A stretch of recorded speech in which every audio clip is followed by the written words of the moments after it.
Welcome to Expressions, the forum where we engage with public personalities, people in government, politicians, statesmen, business people on the issues of the day.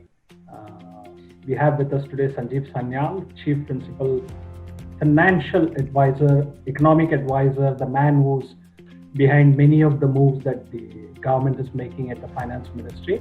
Welcome to the show, Babu Mushai. Thank you for joining us. And along with me is Prabhu Chawla, Editorial Director, veteran journalist who will have many political questions to ask Sanjeev. I hope Sanjeev is padded up. You are censoring me, only allowing me political questions. I am a postgraduate in economics and taught economics for 10 years at Delhi University. औरों के लिए भी कुछ छोड़ देंगे ना? अच्छा ठीक है. मेरे ऊपर censorship. No, I'm kidding. No, I'm kidding. Sanjeev must know my book paper qualification that I am a postgraduate from Delhi University. And I have been taught by people like Dr. Manmohan Singh and that is a difficult qualification. And Amartya Sen at the same time. and Sukumar Chakraborty. Hope you're well and everybody at home is well. These are tough times. The question that everybody is asking is, has the government done enough? And from your standpoint, I mean, obviously everybody has a view. Economists have said it's not enough. Business people want more. Those looking at migrants walking on the highways feel differently. From your standpoint, what's been done and what you think could be done more? More could be done. It's a pleasure to be on this chat with both of you.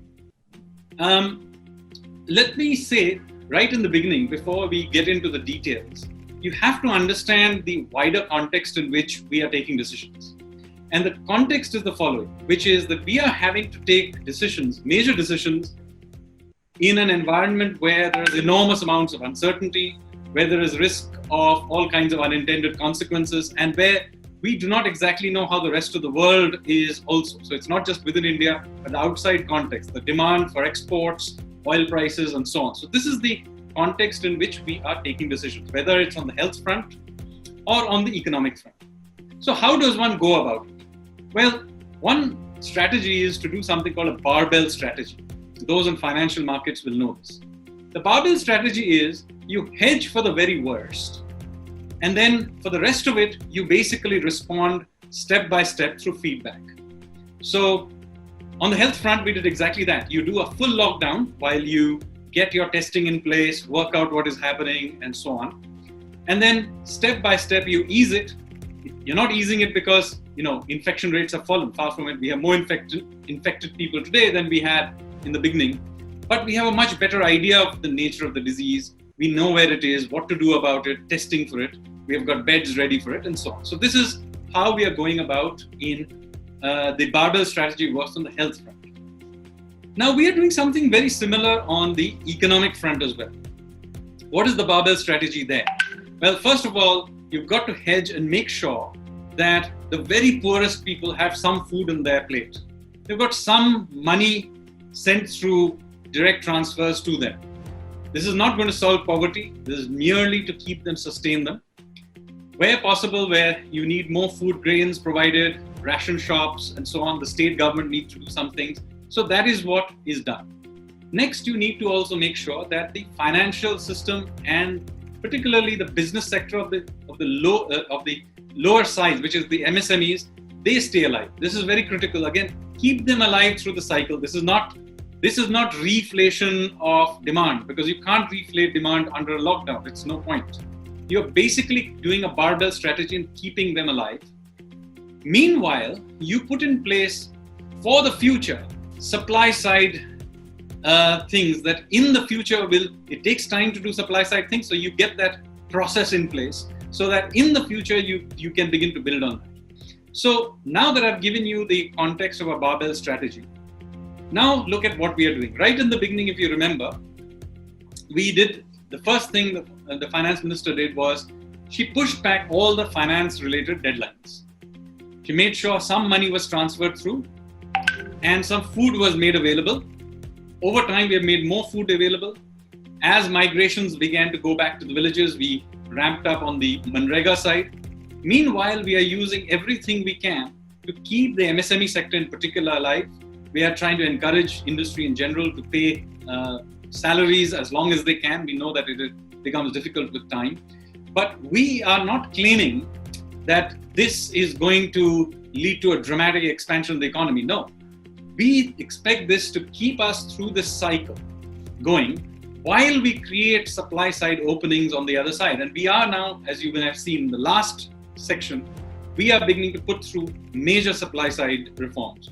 We, as you know, have begun to open up the agriculture sector and basically getting rid of Inspector Raj and the License Permit Raj with removal of the Essential Commodities Act.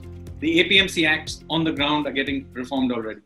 Similar thing, for the first time, very unapologetically put forward a framework for privatization. We will privatize things that are not in the non-strategic, but on the strategic front, we will retain some. So there's a clear framework for that. Similar things are being done on the labor front. 44 laws being made into 4, but at the state level, you're beginning to see some of the states doing reforms and so on. Mineral reforms and so on. So here we are doing that. Meanwhile, what are we doing? We did this huge 100% guarantee for all new loans up to 20% more of sanctioned loans for the MSME sector. 100% guarantee by the government for 3 lakh crore worth of loans. We also know that the NBFCs are having terrible time raising money, and many of them will go bust if they cannot roll over. So we created a buyer of last resort as an SPV, put 30,000 crores into that, backed again 100% guarantee by the government, and so on and so forth. So what are we doing? We're basically smoothing and lubricating this phase of the lockdown. We are unlocking, we are getting some demand coming back in, and we are opening up on the other side spaces using the supply side. Now, this does not mean that we will not do more. I think the finance minister has been very clear that on the other side of this, we still have ammunition. We have some fiscal ammunition left. We have not used all of it up. And we have lots of monetary ammunition. Indian interest rates are still way higher than world interest rates, and we can bring them down. So there is a lot of ammunition in there, and we will use it. So if you now get a sense of how we are doing, barbell strategy, feedback loop, and then step by step moving ahead. That is basically what we are doing. Well, Sanjeev, I must say that you did a much better job of presenting what the government has done than the government did for the last 10 days or so. I think this is far more cogent and far more nuanced in your area. And I do hope that you somehow managed to sort of design this articulation one more time for a larger audience, maybe on national television, because there is a certain coherence to it, a certain sequencing to it. Having said that, and I will come back to the supply side reforms, but the primary thing that you hear in Mumbai and you hear from business folks is that the government's hands are tied down by a pre-existing condition, comorbidity, which is basically 8 quarters of slower growth. You'll have to be a little bit louder. I said the buzz in the business folks and among economists and people who are concerned about the quantum and the quality of this package wonder whether the government's hands are tied down by a fear of ratings, downgrade. Is it because of the existing condition or comorbidity of an existing slowdown? What is it that constrained the government most? And do you have headroom when you say that on the other side of the lockdown, we don't really know what the other side looks like anymore, but on the other side of the lockdown, do we have elbow room, headroom to do things that we need to do? So the answer to that question is whether you believe this is a sprint or this is a marathon. We have taken, for a variety of reasons, the call that this is a marathon. So we are not using up all our ammunition. We have been very careful about it. Other countries may have gone for the Big Bang approach. And I have said this, by the way, many times on national television, that we are not going for a Big Bang approach. We are going for a much more calibrated approach, deliberately, because we expect this to be a marathon. Now comes the issue of how do we go about it. Now, it's always very easy to spend taxpayers' money. So clearly, that's not a constraint. You have to discipline yourself because if we are in it for the long run, we have to do this step by step. Is it the case we are being constrained by, let's say, a fear of downgrades? Well, in a world where everybody is getting downgraded, the fear gets diluted because there is company in misery. So that may not have today the kind of currency that may have in normal times.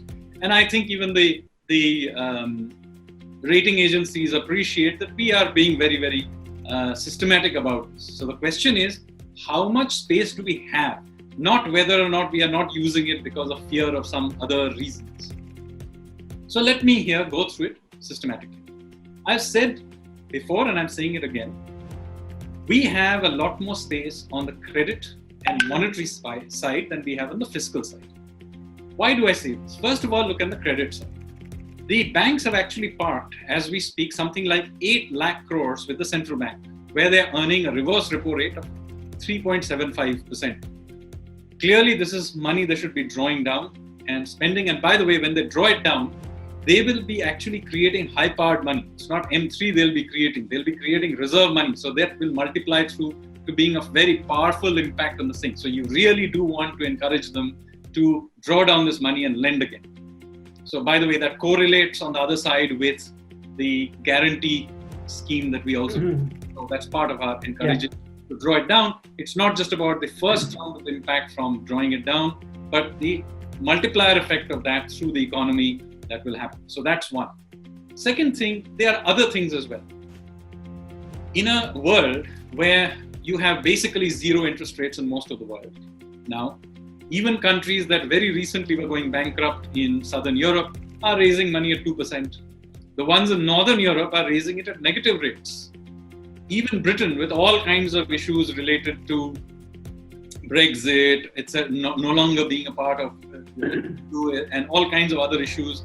Of course, not to mention the fact that it has been very badly hit by COVID itself, is, as of yesterday, borrowing at negative interest rates. In this environment, the government of India is raising money at 6%. So very recently, the Kerala government raised money at almost 9%. So clearly there is a scope for lowering interest rates very, very significantly here because there is no threat to this at multiple levels. Global liquidity is going to be easy for a long time. There is no inflation anywhere on the planet. Not only is oil prices low, even domestically, by the way, we have a problem currently with measuring inflation because of the disruption, but every indicator will be low. I mean, real estate prices are down 15, 20% in most places from a year ago. I mean, something in those range, at least 10%. There's, cement, many of the numbers will be down. Food prices here and there may have been affected by some supply disruptions, but as soon as we open up, they'll also decline. So there's no inflation in the system for a long time to come as well. Inflation not a problem. The exchange rate is also not a problem. Many people say, oh, you reduce interest rates, exchange rate will be a problem. How will it be a problem? The exchange rate is a relative measure. It's not an absolute measure. So there's nothing that is happening to India or the rupee that is worse than what is happening to all the currencies against which we are measured. Maybe there may be a short-term flight to safety kind of thing. That period is already gone. The rupee is actually stable and we are accumulating reserves as we speak. So there is no reason we cannot reduce interest rates very, very significantly right now. Sanjeev, you have put it very wisely, the whole thing. But the question is, there are two questions. I am taking forward from what Shankar said in the beginning about you are worried about ratings. But you are talking ratings, we are not worrying because there is nothing happening worldwide. Everybody's ratings are going down. But I am sure that you will be getting the feedback from stakeholders, also from various sources. But I can give you feedback. Rating agencies are asking for the balance sheet of the last quarter from everybody. And the last quarter is going to be the worst in many decades. If the ratings are done on the basis of the last balance sheet, all the companies go down from 0.00 to 2 and 2 to 1, 1 to 0. Are you prepared that kind of ratings? Are you told the rating agencies to ignore these ratings which are going to come up in the month of June? So obviously there will be some downgrades. There are, by the way, two parts to this. One is on the sovereign, but there is an issue also domestically that many ratings will be lowered for many companies. Here, of course, there is an issue here which we need to have a discussion about. That if we were just reducing ratings generally and everybody's ratings went down a notch, then how does it matter? If it matters, Sanjeev, because banks will be charging more interest rates. No. So if the rating goes down, they will give you. No, it doesn't matter. No. So here, this is the issue. Normally, it would not have mattered. But, and this is where we have to think through the problem that we have globally. By the way, this is a problem, not an Indian problem, but a global problem. That globally over the last 15, 20 years, what has happened is that ratings have got hardwired into regulation as a result of Basel II and then Basel III. And as a result, what has happened is that the capital that is kept aside is based on your ratings. So every bank has to keep aside capital based on risk weightings which are related to ratings. Now, worldwide, as you are lower the ratings, banks will have to act pro-cyclically to keep aside capital just at a time when you should be expanding. Now, this is a fundamental problem. Worldwide will be faced. We will also face it as the ratings are come down. And this is one of the reasons we have also taken the particular peculiar route we have, which is to provide a sovereign guarantee to this monies that we are giving out to the SMEs, because that money effectively is a sovereign guarantee. In other words, the banks can do this lending with zero risk capital. So you have to understand that all of these things, when we did these measures, they were all feeding into each other. No, Sanjay, it sounds very good, but I have asked the very question. When the rating of a company goes down, banks are going to charge higher interest rate. Have you taken that into account? Or you're assuming it's worldwide, is going to happen, therefore let it happen in India also. But how will the company pick up then? If they have to pay a higher interest at that particular point in time, then how the whole economics of that business works? So that is not how. So obviously, what is an interest rate? It is the price of money at a point in time, right? Yeah, the correct. Price of money includes in it various things: a time preference for money. It includes in it a sense of what the sovereign is plus a spread over it, right? Now the spread in its. I'm looking at a person, ordinary business, who will be watching. He may not be understanding. You can understand economics. Let me explain. If somebody, after he's getting loan out at 9%, after the first quarter balance sheet comes out, he will be charged at 10%. You may have given the sovereign guarantee, but that 1% will be added to his cost of production. That is the point I'm making. You can't. So, for example, let's say there is a bond for say 10%. Okay. Now, a bond at 10% means usually that there is a sovereign which is at 6% for 10 years. Let's use that as the benchmark. And there is a 4% spread over it. That's how you arrive at 10%. How are you arriving at 10%? You're arriving at a sovereign plus a spread. That's how all interest rates are being calculated. Now, there are two parts to this. One is that the sovereign interest rate itself needs to be lower. The point I was making, that the 6% itself should not be at 6%. It should be, in fact, with the reverse repo rate at 3.75, we should be at about 5% for the 10-year rate. Since I've spent 20 years in bond markets, that's about the correct rate. Okay, so that itself means that even with the current spread, interest rate should, for the borrower at the end, which was at 10, should fall to 9. Okay, that's step one. Step two, what do you do about the spread? Because obviously there is a risk element that has now emerged from this. So that risk element has to be mitigated in various ways. So one way of mitigating it is that you provide a sovereign guarantee to that risk. So then that also comes down to whatever degree. Alternatively, you find buyers of last resort for that bond. For example, that is one of the things we have done with this SPV that we have just announced, which you may hear the special scheme for buying NBFC bonds and so on. So basically, you use liquidity on one side and lower the base interest rate. By the way, I'm not telling you anything that other parts of the world are not doing. So for example, let me use what the US Fed is doing.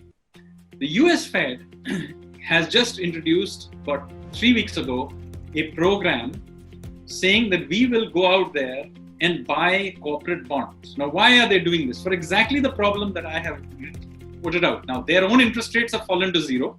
So their sovereign has gone down to basically 0.6 now. So that part of the interest rate has fallen a long way. In Germany, it's in negative rates. On top of that, there is a spread. That spread is being brought down by the Fed directly buying junk bonds even, but corporate bonds in general, but even junk bonds. You may have heard about this program. Yeah. Now, why are they doing this? Is precisely they are squeezing down the spread as much as they can. Now, it turns out that just like with the RBI, the US Fed's Act does not allow it to buy corporate paper. So what do? They have now created an SPV, which is run by, I think, BlackRock, where they will put the money in and they will buy the bonds on the Fed's behalf. Now, India also, the RBI cannot directly do it. Hence, what we do, we created an SPV, which we are in the process of doing. Only yesterday that got approved by the cabinet. Now we will put in some capital. Then the central bank, our central bank, Reserve Bank, will put 30,000 crores in there. This 30,000 crores can be used to buy bonds in the market. So that is one way. I'm just giving you various ways in which the spread is brought down. So what are we essentially trying to do? We are trying to essentially lower the temperature in the system by putting in liquidity and lowering the sovereign. Now, what I'm trying to say to you is, we in India, unlike many other countries, have a long way that we can lower the temperature because our temperature is too high.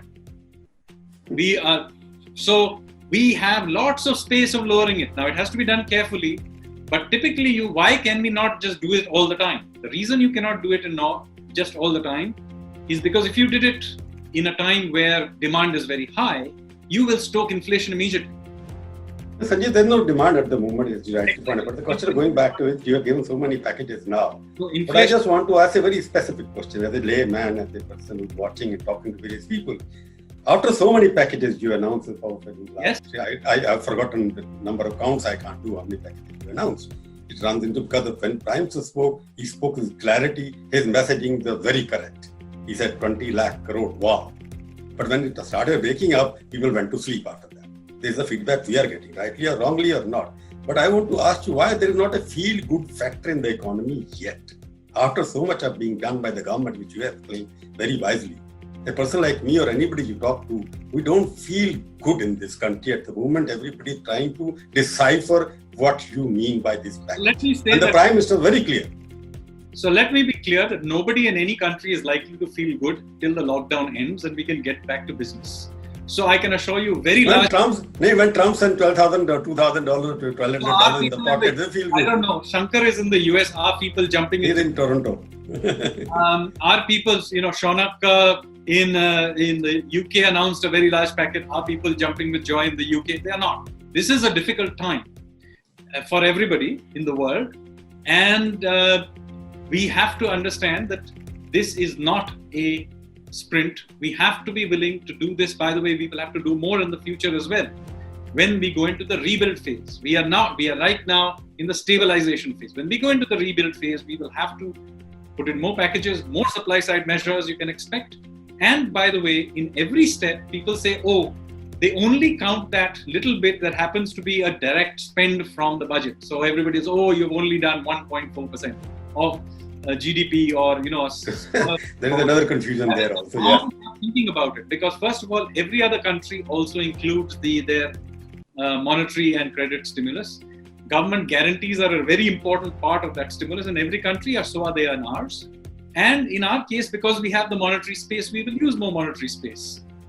Just to continue on the issue of systemic stability, I mean, a lot of these measures are about systemic stability, about preventing mass bankruptcies and banks from collapsing, the banking system.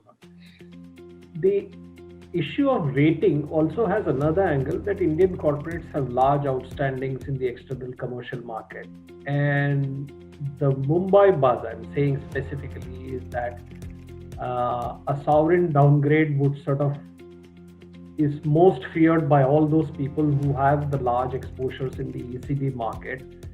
And the conspiracy theories, of course, would have it that a lot of these people have strong influence over policy making. Now, that I'm not expecting you to say one way or the other on the issue of the conspiracy theory, but is India prepared to deal with what could happen if the sovereign rating is that? And because the ECB exposures are high, the companies are under lockdown, their ability to service those loans is already an issue.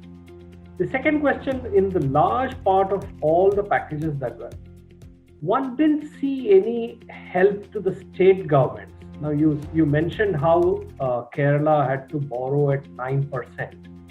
It strikes me as kind of, or at least it's intriguing, that why wouldn't the government of India, which has a sovereign rate, which gets a sovereign rate of around 6%, not borrow that money and give it to Kerala instead of asking Kerala to borrow at 9%? Isn't that uneconomical or suboptimal in a way to deal with? Eventually it's public finance. Eventually the rating agencies are going to count, or whoever is lending money is going to look at the entire public debt picture, not just what the central government is borrowing. So there are separate issues here. One is relating to the conspiracy theory you put together.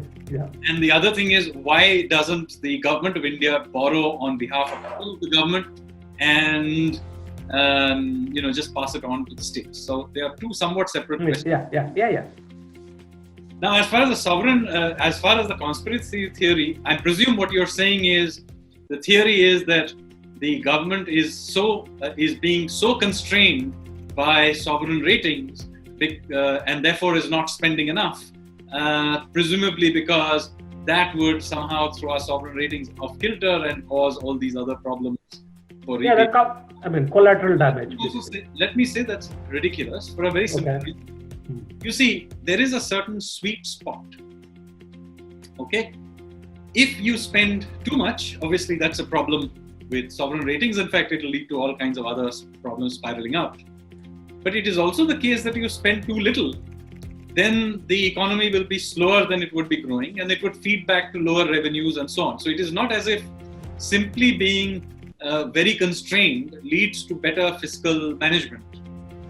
Because there is a feedback from revenues to growth, the denominator grows slower, your revenue numerator also grows slower. So simply being fiscally more and more conservative does not actually constrain your debt to GDP trajectory either. There is a certain sweet spot, and of course, in a disrupted situation like this, figuring out that sweet spot is not easy. But nevertheless, it is the case that there is a sweet spot.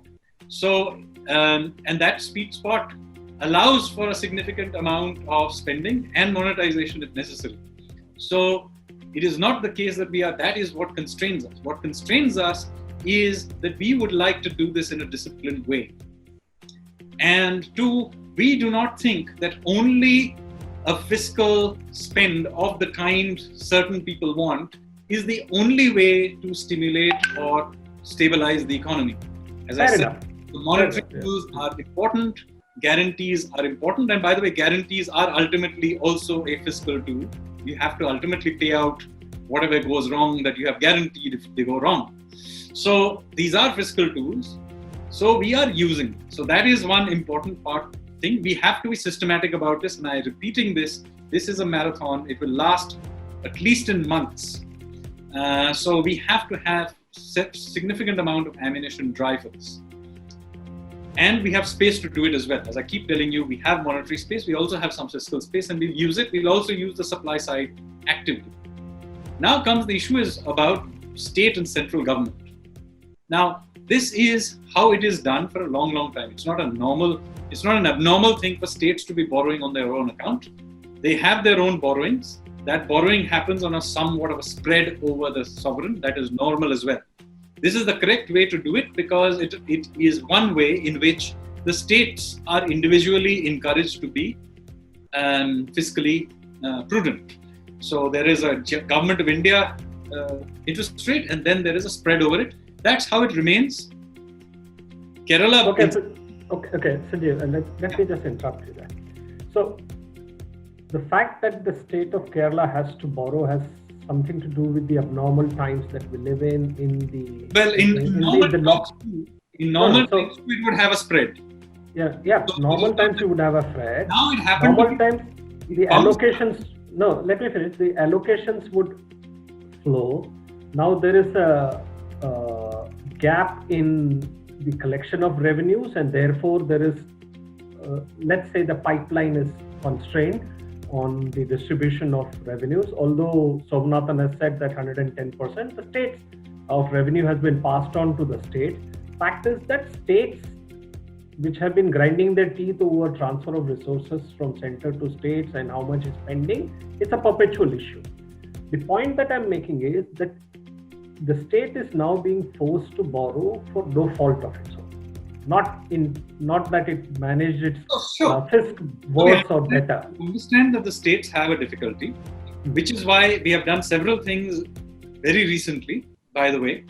During the announcements that the Honorable Finance Minister made, she announced several things which are very important. So let me go through it. First of all, we have not been making the transfers as share of taxes and revenues in accordance to how much revenues are coming to us. Our revenues are also stalled, remember? Yeah. But we are doing it according to what was budgeted. So in that sense, we are, after all, we also have to borrow. So in that indirect sense, we are borrowing that on the state's behalf in this sense. And we are passing it on according to their shares of what it would have been if it had been if it had followed the budgeted trajectory. So that is one bunch of money that the Revenue Secretary or Expenditure Secretary, which you also mentioned, had talked about. That money is being transferred. This is just being done as, just last few days. Then we have also opened up the borrowing limits. So usually they're allowed to borrow, I think, if I am not mistaken, up to 3%. We have allowed them up to 5%. So that also of their state GDPs. So that also opens up some space for them to borrow, right? Now that gives them some space. By the way, one of the things to remember, they have some cash balances they haven't drawn down. So it is not the case that they're coming to the market because they've drawn down all the cash balances. Many of them do have cash balances to do as well. However, there has to also be active management of the bond market at this point in time. Some of the liquidity tightness has to be managed very, very actively. And that may require managing the liquidity in the system. It may require thinking through the yield curve and actively managing that. And the Reserve Bank, by the way, has many tools to be able to do that. Sanjeev, other question, because we are getting into bonds and everything, but I am as an ordinary layman person want to ask, how money will come into my hand directly to spend more and create a demand? The question is, there is a controversy about 20 lakh crore rupees also. Political messaging was correct.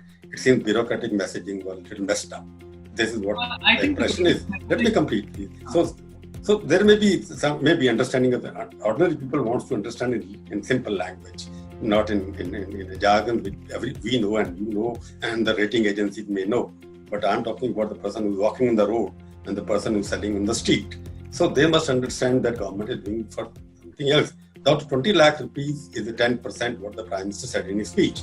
But the question is it something outside the budgeted estimates or is over and above something? I can't figure out. Because your budget was about 20 lakh crore rupees, 2 lakh 10,000 crore rupees, and whatever. So your budget is constant because the income will go down in 3 months if you won't have that kind of estimate budget.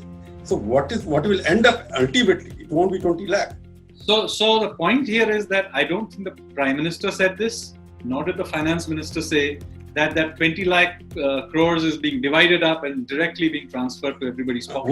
We did it. Channels did it, of course. I don't know. Maybe somebody did. I don't think any responsible channel said it, and I don't think people understood it in that way either. The key thing was... That's precisely the part. I'm raising the question. People don't understand. He made it very clear that it was a mix of various measures, which involved some transfers, but to a most extent, it requires, by the way, even if we simply did a transfer, it wouldn't help the economy in the way people may imagine that would be a great way to trigger demand. It wouldn't. Because at the end of the day, simply putting money into one part of the economy without keeping the rest of it alive is no use. You have to spread it through the whole economy. An economy is a complex system with various things feeding various other things. So you have to keep, for example, industry alive, particularly small and medium industry. Because if you just do a one-time transfer, but you don't have this part of the economy alive, then people will lose their jobs, and this transfer you just did won't lead to anything, because you just, in fact, most people will just save that money and won't even spend it. So you won't even get the demand flow through from it, because people will just do precautionary savings. So you have to invest it in different ways so that the overall system keeps the money, the cash flow of the system keeps churning. And the cash flow of the system, to keep it churning, we put it into different parts. So we know that migrants are going home, so they need you need to extend and open up the Manrega. So we have expanded that, 40,000 crores for that. We know that there are migrants stuck in cities. Many of them don't have ration cards. There's no point in putting more rations or even doing Jan Dhan account, because their Jan Dhan account may be in their village or they don't have. So how do we do? So some food is directly being made available to them in the cities. Then we know that people are moving around. Maybe we don't like that happening, but people are migrating on foot back to their villages. So railways has opened up Shramik trains, as you know, and the central government is paying 85% of it, of the cost, and 15% is being asked from those states that are asking for it. So these trains were being organized. So in various ways, you have to do targeted spending to keep the whole machinery running through this. Simply, even if we did a full 20 lakh crore transfer to everybody's pocket, there'll be large numbers of people who, for a variety of reasons, will not get that money. Secondly, large parts of your industry will just break down. In fact, you won't even spend the money because the people are losing their jobs. So you have to keep this cash flow of the system, spread it around in a way, and at the same time, maintain enough ammunition that if you have to do more of these, do it in the future as well. There is another criticism which I've read in the newspaper, that you're not given enough attention to real estate, which is in trouble, civil aviation and hospitality industry, who are the basically backbone of the service sector, and middle class particularly hasn't got anything in terms of reduction in tax rate, because you have postponed their liability by professional by reduce their TDS. So why these three sectors have not been, they are not visible. They may be hidden somewhere. Their benefits, I don't know. If you can tell us that why these sectors are not visibly given something which can pull them out of the mess they have got in. So you raised a very important issue. For example, there are sectors like tourism and so on, travel, restaurants and things like that, which have been... And media. Media maybe, which have been severely affected. But media is somewhat different from the point I'm going to make now. Now, many of these sectors are essentially shut down. If we did, let's say that we gave a large amount of tax rebates to tourism, what would be the benefit of that? Nothing much. I don't know anybody who is not traveling right now because of high GST on their sector, right? On the hotels or restaurants. They are all shut down. Even if you open them, not many people are going to rush to go back into them. So there the problem is to simply keep them going through this cycle. The generic benefits we have provided in terms of liquidity to MSMEs, making sure that the insolvency and bankruptcy code is not applied for a full year. These are actually applicable to these people as well. But providing a specialized one, because after all, I can't force people tourists to go out there right now. In fact, I don't want them to do that. So what's the point of my giving out a major tax rebate to the travel and restaurant business when all their restaurants are shut? So we have to be very careful about what exactly we are providing at which point in the cycle. Maybe at a future date it may work. Maybe there are other things we can do for them. So right now what we have to do is what we have to do for everybody else, which is make sure that you do not have a cascade of defaults through the system. And that is what... Sanjeev, the state government, for example, they are getting, consumers are having a double whammy kind of thing. You are getting VAT, which is being increased. All the state governments are putting more on liquor, on real estate, and every other petrol, for example, you have raised the excise duty, but consumers are not being central government excise, but state government has raised it. The question is, what you are saying is rightly that how we manage this kind of. But the question is, you could have reduced GST across the board. This could have helped anybody else. By the way, let's say that is what the industry is saying. I'm not saying that this should be right or wrong. I'm not passing any judgment. So we will consider these at different points, what will be the best use of resources. Remember, in the end, even if we do have resources, they are still limited. So we have to ultimately judiciously use these resources Even if there were no sovereign ratings agencies to worry about, we still have to be judicious about it. There are limited resources. In the end, once we open things up, we will ultimately have to pay back the debt. We will ultimately have to think about these things. So we are careful about spending taxpayers' money. It's very easy to simply go out upfront and begin spending it, and for a short while be very popular. And other countries will those who have gone for the Big Bang are already discovering it. Many people are no longer remembering some of the Big Bang things that were done not just a few weeks back. And so there is no point in doing many of these things that, these things right now when you're under lockdown, because we have literally shut down the economy. That is for a good reasons, by the way. And we are now beginning to open them up. Let's open them up. There will be some demand that will, by the way, come back as a result of just opening things up. Now, once we have reached the situation where we open things up, a demand stimulus has some impact because the supply side is in a position to do something with it. Providing a demand stimulus in a time shut down is no use. We read in the newspaper that investors got... Except to the extent that it is targeted to people who are in dire need. Food, for example, that totally. We have opened up our granaries. By the way, the central government has opened up its granaries wherever possible. State governments need food. They are very free to come and ask for it. And I think this point has been made by Finance Minister over and over again. And of course, direct transfers have happened. If necessary, we are willing to do more. By the way, this government is the one that created the entire architecture to be able to do this through DBT. Aadhaar, the Jandan accounts and mobile, the JAM Trinity was created by this. So we are more than aware of the use for this. We have used it in the very recent past in this episode. If necessary, we will do more. And we are doing other things as well. EPF, for example, the government is directly paying EPF for the formal sector. So there are many areas where we are putting money in there. But to ask us to do things which have no real great impact is pointless. I mean, giving a tax holiday to hotels is no use. Nobody's going to visit hotels right now because we are in lockdown. The tax holiday is not the hotel, to the entire country as a whole. Middle class has not got anything. I'm not talking about this, because unless you revive real estate, you revive tourism. I would also like to remind everybody who's asking for it that remember, you and your children will have to pay back the debts for it.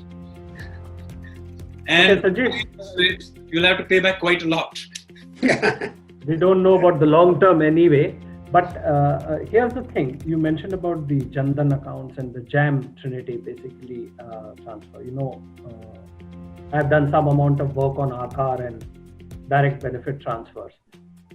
I was kind of surprised to hear the government say yesterday that, direct transfers are easy on paper, but difficult to implement. It kind of struck me that on one hand, the government has been saying for 5 years that, we are doing transfer. And I know it for a fact that at least 300 million people are on the direct benefit transfer system, whether it is LPG subsidies, whether it is pensions, whether it is scholarships, whether it is old age stuff. So I was quite struck. Is it that the government... So it brings us back to the visuals of the migrants on... because the question came in the context of why we couldn't transfer money directly to the migrants while they were struggling or where they were stranded. How does one read the two contrary positions of this? For at least 5 years, and I've been witness that the government has used the direct benefit transfer quite successfully. And B, the government saying yesterday, specifically the expenditure secretary saying that direct benefit transfers are easy to... I think you're misreading what he said. So let me explain it on his behalf. Mm-hmm. This JAM Trinity and the Jandan system is extraordinary. It deals with hundreds of millions of people, right? You yourself said... I think we are at the forefront. I mean, we are really the cutting edge pioneers of this system. And we have used it. Even in this episode, we have used it. It was one of the first things we thought of using, and if necessary, we'll use more of it. But we have to also require hundreds of thousands of people does not mean every single 1.3 billion people. Especially people who are, for example, on the road in the migration process. It may not be able to reach them There may be people who fall between the cracks for a variety of reasons. It may be they have left their account back in their village when they came and got stuck in the city they had migrated to.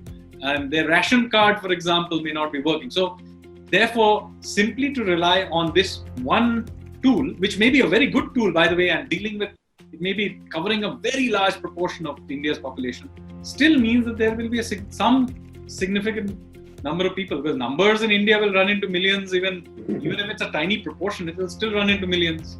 And by the way, if you want to talk about the large numbers of people migrating back, in proportion of the people who have stayed back, both in the villages and in the cities, it's still a very small proportion. Yeah, it's only 10%. Yeah. So there are still people we have to then. So what the expenditure secretary basically is saying, that for those people who are falling between the cracks, they've fallen between the cracks for a variety of reasons. And in the long run, we'll deal with them with one nation, one ration card and all that. And by the way, Finance Minister has said that by March, we'll get everybody have one nation, one ration card. But right now, they're on the road. So say I transfer money through Jan Dhan to this person.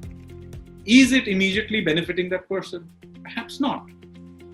So there are other things we have to use in order to reach out to this group of people. So that is the context in which you have to get the trains. The railway minister has talked about getting the trains going. This is where you talk about getting food to them. Wherever you can lift food, please pick it up, and so on. And of course, by the way, it's not just the central government. The state governments are doing various things, and some have done more than others. But a lot of things are being done at the state government level. Please talk to them. It's in many ways, managing this gap group is very often the state government is much better positioned to deal with them than we are sitting here looking at it from North Block. Sanjeev, I have a couple of questions from our viewers who are watching from all over, even one from Washington. I have got the question as well. Before that, we were talking about railways, you were talking about everything else. And one of our programs, Ajay Singh, the chairman of SpiceJet, said that they offered 600 aircraft to fly the migrant labor back to their houses. And at the same rate, almost which you are paying to the railways. He didn't mention that, but I'm interpreting that. Why did you use that? Because that could have provided infection, that the faster movement, 5 lakh people would have been moved daily basis by them. You are still struggling, saying people are fighting in the road, labor is walking. Same money you could have used that. I hope you are aware of that proposal or not, I don't know. So of course, we want people to move back where they have to. But it's not something that we want to do as an encouragement, in the sense that after all, we have a lockdown there for a reason. You're sending by train, you could have sent by flight also, no? So wait. So you want to do it in a calibrated way. This has to be done because remember, we also have to make arrangements where they reach their villages, because in the villages, they have to be quarantined. Many of the states, by the way, are carrying out all kinds of quarantines on the other side. Protocol could have been applied on railway passengers, could have applied on civil aviation also. So it's not the case. I don't know what the deal that SpiceJet provided, but I'm sure not SpiceJet, all the airlines, not all the airlines. In that case, we would have also had to pay them as well. So we have railways, by the way, to do it much more cheaply. But people are working the road. Anyway, we will not get into that argument now. Let me ask the question which I am getting from the... There was some element that we had to pay. So we have the railways to do it as well. But we have to make sure that we have certain amount of capacity by which we have to judge before they get into whatever transport they are on. And there must have been some considered decision must have been taken. I can see that. The temperature is taken. We have to make some basic check on their symptoms, so that the last thing we want is large-scale migration of COVID patients all over the country. So certain amount of checking has to be done. Even, by the way, as we go into this opening up phase next week in the airlines, we'll have to have protocols. So it requires time to put through protocols. We appreciate the support that everybody has given us at every level, by the way, NGOs, state governments, local governments, and it has to be done in a calibrated way. It's very good to think about this as a one step. We move, here is the solution and immediately it gets implemented. No, it requires a calibrated effect. If we had in fact done that, and we had now had, more than half of the districts in this country do not have cases. That's why we have been able to open up these districts. Now, supposing we had gone and allowed everybody to go in a completely uncalibrated way, then we would have had to keep the whole country under lockdown forever. Sanjeev, I won't go into it because I assume the calibrated way would have been used for aviation also, because we are flying people, they would have gone to the same formalities. Anyway, let us not get into that. I've got questions because time is very long already. One of the questions, of course, has come from one of the partners of the show from Cuttack, Anand Podar. He's the partner here. His question is very basic, which is talking about trust is the basis of all relationships and business is part of it. Post-COVID, the trust factor is lost. What steps should be taken to restore the trust factor as it was before COVID? How is the government going to help for the same? You're absolutely right. Trust is a very important part, but trust in what? You have to see that neither the government nor the citizens of the country nor the businesses are the source of this problem. This is a global problem that landed on us, as indeed we now have this cyclone. So, what is there to distrust? It is not the case that we have imposed this as a government on the country. It is not the case that, suddenly consumers have become distrustful of business. We are all in this together as a society. We opted to do what we had to do. This lockdown is not fun for anybody here. It is. I meant that he must be talking about you don't have trust in businessmen out of other messages. We are not clarified, so I can't get it. This is something I think is the wrong way to think about this. We are in it together. Believe me, we in the government are not enjoying this any more than the businessmen who are running this business. I am working weekends. I am working long hours. I am reaching out to the public through people like you. Long hours sitting and explaining these ideas. We cannot lose trust in ourselves, not as a society, not in government. There's a question from one World Bank also now. You got a question for a World Bank person also? I will answer that because this is first and foremost about us as Indians. We have sorry. By the way, we also have a very serious situation right now in Bengal, thanks to the super cyclone we just went through. So we are facing many, many things, and who knows what 2020 has in store for us. In store for us, correct. So we cannot suddenly lose trust in ourselves as a society. Our social capital is the most important thing, even more important than the administrative capital. Secondly, difficult as this has been, 1.3 billion people, despite all the other various things that may have gone wrong in the edges, 1.3 billion people have been in lockdown now for 2 months without any real breakdown in the system. I mean, my heart goes out to them. Maybe have been on the roads and migrating back. But as a society, we have taken this very difficult things. This is a society that has been kept alive essentially by our Kirana store owners. Essentially, we have all basically been fed by our Kirana store owners. We have been kept, law and order has been kept going by the policeman who has been there. The bureaucrat who in other times we may curse them all the time. He has kept things going somehow. There is a message here. It means the e-commerce company will not take away the Kirana store. Who is paying his salaries to his staff, even though he knows he has zero revenues. So let us give some credit to ourselves as a country and say trust has not broken down. Correct. Through this. So please don't say the trust has broken. It has not broken down. Sanjay, that means Kirana owners which are being threatened by e-commerce big companies, you will take that sentiment to mind when you're having policy in future about e-commerce. Because that's the one that I have, by the way, publicly into retail, you will not allow any big companies to come and close them down. I've talked about this many times.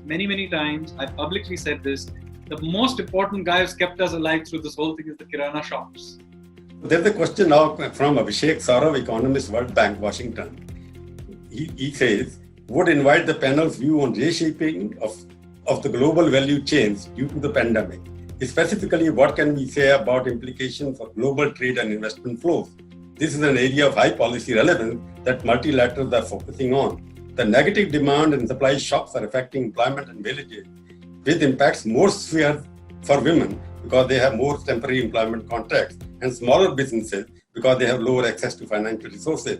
Would be the good to have your views on how policy responses to the pandemic are taking such systemic differences into account. So the key thing to remember here is that this shock to COVID is not just a shock, like even the 2008 shock was a small shock compared to this. We have to think about this as a once in multiple generations kind of shock. The kind of rewiring of the world economy that happened after the Great Depression and the Second World War, and the creation of the various institutions that came about, including the World Bank and the Bretton Woods institutions, the architecture of the UN, and basically the architecture of the world that was set up in the late 40s is the one that has kept us going till this point. But we are now going through a rewiring of this at multiple levels. There is, of course, this whole questioning of the multilateral architecture, which, of course, the US is very much questioning it. And I'm not going to get into that. So the question here is about the supply chain architecture. And there is no question that the supply chain architecture is going to rewire. It's not just about people moving out of China. There is a much deeper and more complex things that are going to happen. And India must be an important part of whatever that new supply chain architecture that emerges out of this. There's no question about it. Atmanirbhar Bharat, let me clarify, is not about going back to import substitution of the Nehruvian era or the license permit Raj of the Nehruvian era. This is very much about participating from taking a very, making sure that Indian interests are looked after, but participating in global supply chains, which we know are going to change. One of the most important elements in that has got to be that we have to have a flexible factor market in order to be able to take advantage of this. Whatever happens. There's a question from your city, Calcutta. Siddharth is asking, can you please finish this thought? So therefore, if we are talking about reliquefying supply chains, we have to respond to it with factor markets being flexible. Hence, labor market reforms, hence all the other things that we talked about in terms of reforming agriculture. But one reform that will be necessary for all of this, by the way, the biggest reform that we will need in this has got to be about the legal system. Because this, whatever the new architecture is about enforcement of new contracts. Let me finish the question, then you can ask your last question. Yeah. There's a question from Siddharth. I'll just connect it to what Sanjeev was saying about the factor market reforms and all You that. can ask him the question, Shankar, then you can take over completely from there. There's a question from Siddharth from Calcutta. Can you ask Mr. Sanyal as to why no interest waiver for the last 3 months is being provided to MSME instead of just a moratorium or a deferment? So first of all, I think the key thing is that the banks have to be gotten to lend again. So only then can we have a conversation about interest rate waivers and other things. And remember, there is a price to be paid about each one of these things. The banks, if they simply waive off things, we have provided a moratorium. But remember, banks have to pay out interest to their depositors. So are we talking about a moratorium for depositors, pensioners, as well? So be very careful about what you are asking. Because your business may get a moratorium, but your personal account will also see that you won't get any interest. Much better to have a generalized lowering of the whole architecture of interest rates in this country. Everybody will benefit from this. It will happen in organized ways. So that's an important thing. Now hand it back to the last question. I think Shankar wanted. Yeah, I have one question. Last the same from Calcutta again. They are saying banking is still lethargy, despite the RBI giving the lazy bankers a wake-up call. Corporates need proactive banking where borrowing will have to go up and interest inflow come down. Because bankers are still, our experience is very also same. Bankers are not loosening up. They are still asking for so many documents. Nothing dispersal is taking place. You must be getting the feedback also not. And the same feedback is coming from Calcutta. The banking system has to get on with it and do its job. We're all pulling our weight here. The businessmen, I talked about administration. Now, it is the time of the financiers, my original profession. So let me ask my fellow bankers to roll up their sleeves and do their part of the job. They now have a lot of government guarantees that we have given them. There is no excuse now. Before, let Shankar ask you a question, because that's the question. There are many more questions, but that's time is over. So let Shankar, please, go ahead. So, Sanjeev, you mentioned about at the beginning of the show and now about the reforms of the factor markets, basically labor laws, agriculture. So a number of these have been announced before, proposed before, declared before. I don't want to go into the details and the dates of how they were done or whatever. what gives us what gives us the confidence that this will be done before? For instance, the abolition, the dismantling or the modernizing of the APMCs to free agriculture was first July 2014 Committee of State Ministers, when one nation, one ration card, I think, has been announced about 5 times. So what gives us the confidence that things will get done this time? Well, so the proof of the pudding is always in the eating. So we have clearly said that we are going to do it. I don't think we could have been any more emphatic about doing it. I've personally gone and written about this, about some of these changes, including the changes in the agriculture. Clearly, I'm here on your channel to say we are doing it. Some of these things, many of the measures that were announced have already, some of them are getting done at the state level. At the central level, yesterday, a whole bunch of things got cleared by the cabinet. I'm sure one by one, we will do them. I don't think you could have had as clear and unapologetic a statement of willingness to do privatization in the non-strategic sectors. The trajectory by which we do it obviously will depend on the market and so on. So we may not be able to do privatization in very, very quickly, given that the market may not be the right time to do it. But I don't think there's been a clearer statement of intent ever before. So I think even in the case of Air India, I think we were well on the process of doing it and things have gone awry. But I think we are clear about what we want to do. We have signaled that clearly to you. And some of these things like labor laws, I think people would be, waiting for years, but some of them are just getting done. I mean, states are getting on with it and getting these things done right in front of you. So how much... You must be aware, Sanjeev, the Allahabad High Court has given some order and UP government has withdrawn some of the labor reforms. Well, that's all right. There will be then reforms in India, even in 1991, did not happen in one step. They were back and forth, but that didn't mean that 1991 did not have an impact on the trajectory of India. Abiding thesis about India is that crisis is a feel-good factor. I hope the crisis is not wasted. Thank you for your time, Sanjeev. Thank you. And thank you, hope Sanjeev. many of the things are getting done. Thank you. Thank you so much. Thank you very much.